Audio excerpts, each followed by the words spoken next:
Bir anlıq təsəvvür edin, gözlərimizin görə bilmədiyi, amma hər an içində olduğumuz bir dünya. Və düşünün ki, tam da indi nəfəs aldığımız havada, içdiyimiz suda səssizcə bir hekayə yazılır. Bu, bizim hekayəmizdir. Amma elə bir mürəkkəblə yazılır ki, onu görmək mümkün deyil. Baxın, bu sözlər əslində bütün məsələni izah edir. Bu sadəcə bir bənzətmə deyil. Bu bizim yaşadığımız dövrün geoloji reallığıdır. Gəlin o gündəliyin səhifələrini birlikdə çevirək. Bu dövrün hekayəsi artıq geoloji qeydlərimizin, planetimizin bir parçasına çevrilmiş o görünməz mürəkkəblə yazılır. Sanki planetin dərisinə həkk olunub, amma adi gözlə oxumaq olmur. Yaxşı, bəs nədir bu görünməz mürəkkəb? Gəlin açıq danışaq. Adı nanoplastikdir. Bəli, bizim istehsal etdiyimiz o saysız-hesabsız plastikdən yaranan mikroskopik izlər. Məsələnin nə qədər ciddi olduğunu anlamaq üçün bu fərqə baxmaq kifayətdir. Mikroplastiki bəlkə də nəysə görmək olar. Amma nanoplastik bu tamamilə başqa bir səviyyədir. O qədər kiçikdir ki, hətta bədənimizdəki hüceyrələrin sərhədlərini belə tanımır.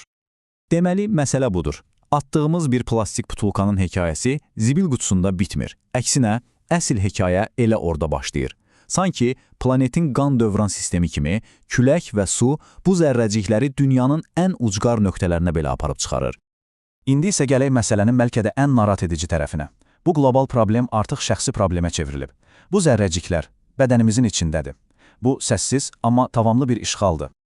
Birincisi və ən əsası, bu hissəciklər bədənimizin təbii müdafiə sistemlərini, o bariyerləri çox asanlıqla keçir. Sanki görünməz bir düşmən kimi ən qorunan qalalarımıza daxil olurlar.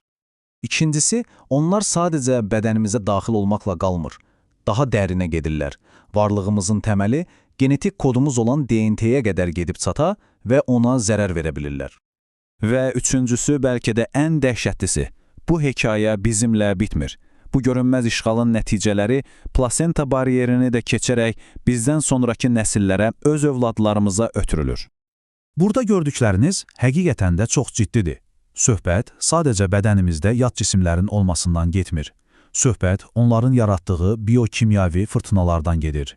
Oksidləşdirici stres, iltihablanma, hüceyrələrin normal işinin pozulması, hətta beyin sağlamlığına olan potensial təsirlər.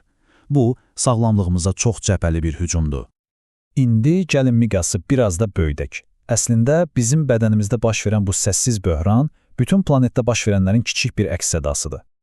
Hər şey məhz bu rəqəmlə başlayır. Hər il 400 milyon tondan çox. Bu, təsəvvür etməyin belə çətin olduğu bir miqyasdır və problemin əsas mənbəyi də budur. Və bu ağlasığmaz həcmin 11 milyon tonu hər il birbaşa planetimizin həyat damarı olan okeanlara axıdılır. Hər il, təkrar-təkrar. Bu qrafik isə bəlkə də vəziyyətin ən sarsıdıcı göstəricisidir. Düşünün, okean səthində bütün dəniz qida zəncirinin təməli olan zooplanktonlardan 6 dəfə çox plastik var. Biz sözün əsl mənasında təbiəti öz zibilimizlə əvəz edirik. Bir anlıq dayanıb bu cümlə haqqında düşünək. Biz elə bir gələcəyə doğru gedirik ki, okeanlarımızda canlıdan çox plastik ola bilər. Bu, artıq sadəcə çirklənmə deyil, bu, bütün bir ekosistemin tamamilə dəyişdirilməsidir. Bütün bu faktlardan, bu qorxulu proqnozlardan sonra hekayənin bu nöqtəsində bir sual verməliyik özümüzə. Bəs biz, bu yazılan salnamədə bizim cavabımız nə olacaq? Çünki anlamalıyıq ki, bu problem təkcə təbiətlə bağlı deyil. Bu insanların sağlamlığına, ölkələrin iqtisadiyyatına, hətta sosial sabitliyə təsir edərək kütləvi miqrasiyalara belə səbəb ola biləcək qədər dərin və böyük bir problemdir. Beləliklə, son suala gəlib çatırıq. Gördüyümüz kimi bu görünməz hissəciklər hər yerə sızıb. Bədənimizə də, planetimizə də. Bəs gündəliyin növbəti səhifəsində nə yazılacaq? Bu hekayənin sonluğu bizim bugünkü seçimlərimizdən asılıdır. Plastik dövrü fəsli tarixdə bir xəbərdarlıq kimi qalacaq, yoxsa bəşəriyyətin böyük bir səhvi düzəltməsinin başlanğıcı olacaq? Cavabı yazmaq bizə bağlıdır.